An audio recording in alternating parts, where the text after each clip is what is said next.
Study IQ IAS, अब तैयारी हुई affordable. Namaste.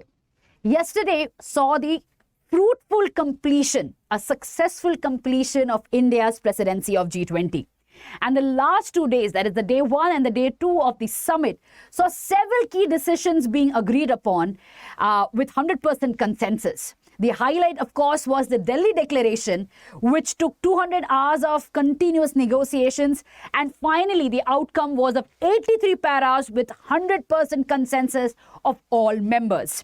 Now, apart from that, there have been several highlights that have taken place. And in this discussion, we are going to touch upon these highlights. The first, of course, is the acceptance of African Union as a member of the G20.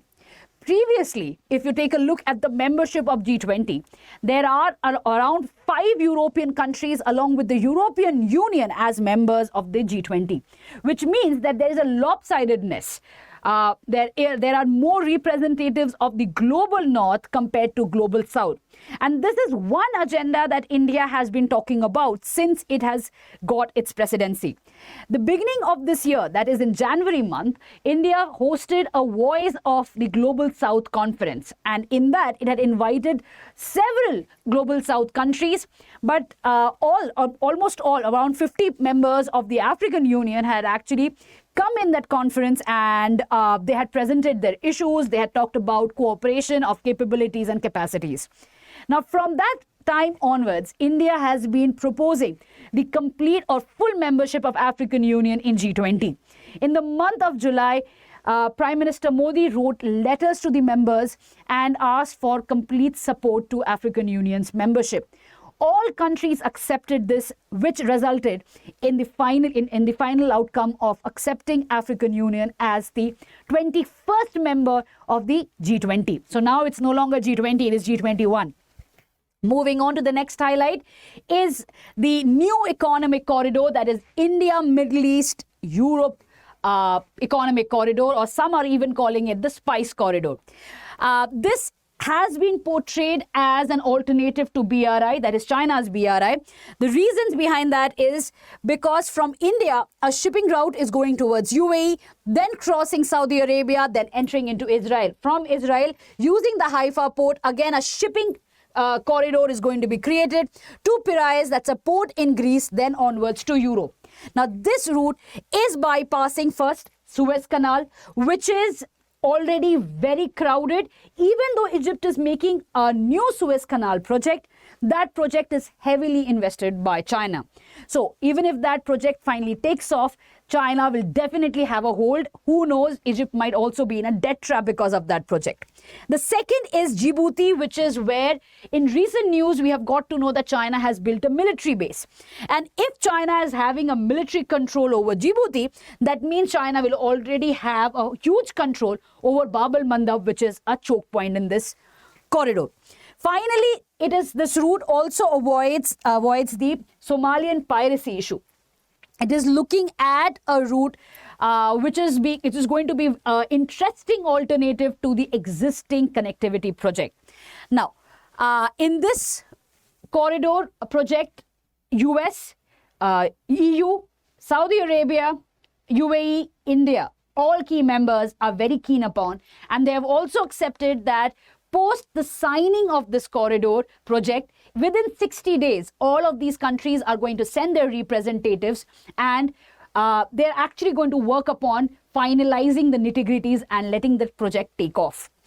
The third thing that happened, the third highlight, is of course the Delhi Declaration. And amongst all of the highlights and takeaways from the Delhi Declaration, again, which will be covered in a different discussion, the key point of Delhi Declaration was the Russia-Ukraine crisis. And this was the key point where countries were not ready to sign the consensus. At the Sherpa track, we all know that there was no breakthrough coming in. And just hours before the day 1 summit was about to end, the final consensus came in, and it was 100% consensus. Now, what is the key point about the Russia-Ukraine crisis? There was no direct condemnation of Russia. Instead, the focus was on protecting the territorial integrity and sovereignty of Ukraine, followed by protecting human rights, lives of people, and infrastructure in Ukraine. The emphasis, in other words, was what PM Modi had said in the Bali declaration, that this is not the era of war. The same spirit has been brought in the Delhi declaration. Now, this is vastly different from the Bali declaration, that is the last year's G20 summit declaration, in which it was clearly mentioned that Russia should stop aggression against Ukraine. In the Delhi declaration, there has been no direct condemnation of Russia. The fourth highlight is the Global Biofuel Alliance. Now, most of the developing countries are transitioning towards renewable energy. And in that transitioning, they are focusing on variable components. For example, they're looking at tidal energy, solar energy, hydroelectric energy, and so on and so forth. Now, in all of this, the transition needs finance as well as technology as well as time. But one thing that the developing countries understand is that biofuel will help in making this transition faster. How? Because there are certain components, especially biomass, which is the wastage coming from plants, agriculture, even animal waste products. From that, there is a possibility of generating fuel, which can be blended into a petroleum compound. For example, India is using sugarcane waste for generating ethanol. From ethanol, there is going towards an ethanol blended petroleum. Now, India is already targeting a 20% ethanol blending. At this point of time, it's about 10% ethanol blending that we're talking about, but we're already targeting 20% as we go ahead. Now, as per this alliance, India is talking about creating a group of countries that are going to help each other, not only with finances, but also with knowledge, technology, and any kind of cooperation that these countries need. This alliance is meant for not only members of G20, but also non-members of G20. At present, there are 19 members of this alliance, including both the verticals, that is G20 members, as well as non-G20 members. Before we go to the next highlight, let me introduce Prelims to Interview batch by StudyIQ. The batch is closing on 11th of September. The batch costs around 70,000 rupees. If you use the code DWLIVE, with an immediate discount, it's going to cost you 29,999 rupees. So go ahead, take a look at the features of the course. You just need to visit the StudyIQ website. Moving on to the next highlight is, of course, climate change that took place in day 2 of the summit.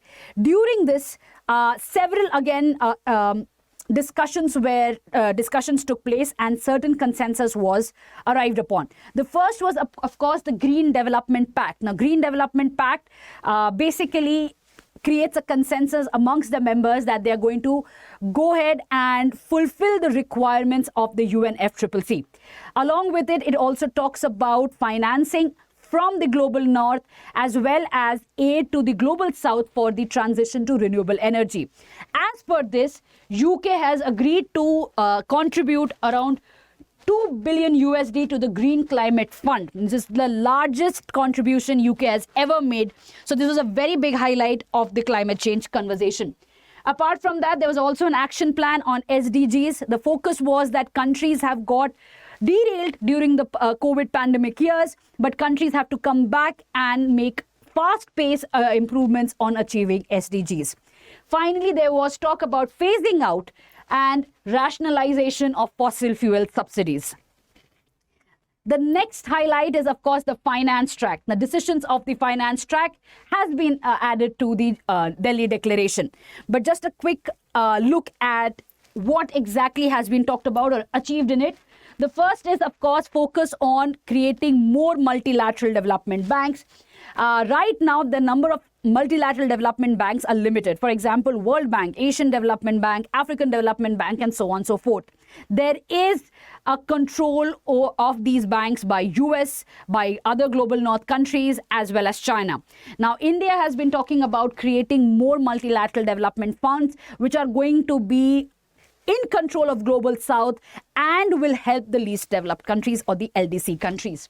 Apart from that, regulatory framework for crypto assets was also talked about.